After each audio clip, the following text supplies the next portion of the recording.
إن الحمد لله نحمده ونستعينه ونستغفره. ہمارا آج کا جو پروگرام ہے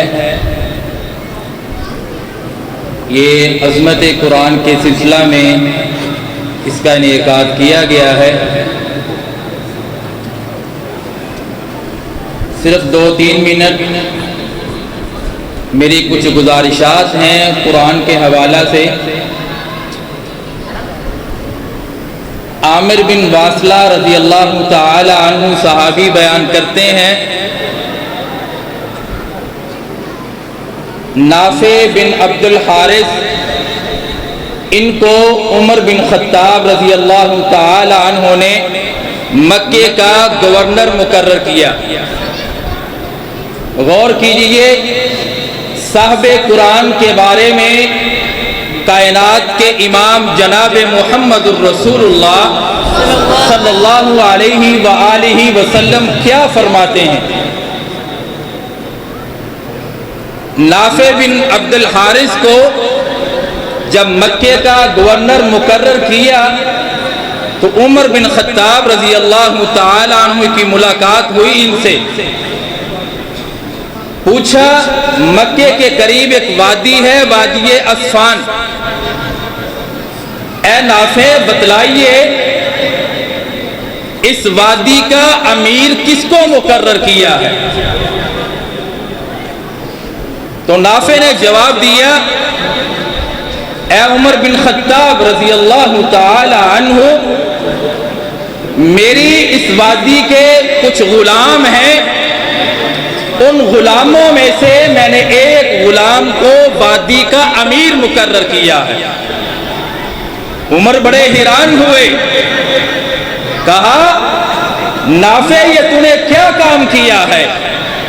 وادی کے امراء کو، وادی کے جید صحابہ اکرام کو سب کو چھوڑ چھاڑ کر ایک غلام کو امیر مقرر کر دیا ہے، آخر کیوں؟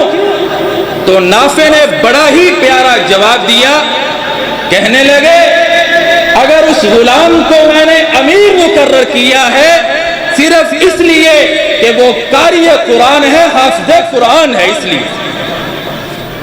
اور یہ جو مصلی رسول ہے اس کا سب سے پہلا وارث جو ہے، امامت کا جو لائق ہے، سب سے پہلے کائنات کے امام نے فرمایا وہ قاری قرآن ہے.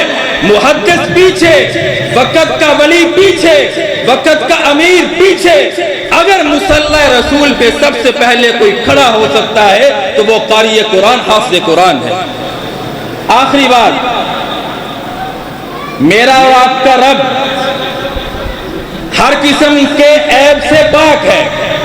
لم یلد ولم یولد، نہ اس نے کسی کو جنا نہ وہ کسی سے جنا گیا.